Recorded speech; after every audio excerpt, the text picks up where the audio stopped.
আসসালামু আলাইকুম। সবাইকে শুভেচ্ছা। বছরের প্রথম দিন। সবাই আশা করি ভালো আছেন। গুরুত্বপূর্ণ একটা কথা।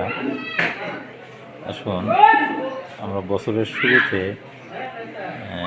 আগে সব ভেদাভেদ ভুলে যাই এবং নতুন করে সুন্দর একটা সামাজিক, পারস্পরিক, বন্ধুত্বপূর্ণ, সৌহার্দ্যপূর্ণ সম্পর্ক গড়ে তুলি এবং আমরা সবসময় সকলের জন্যই দোয়া করি, সবাই যেন আমরা মিলেমিশে ভালোভাবে চলতে পারি।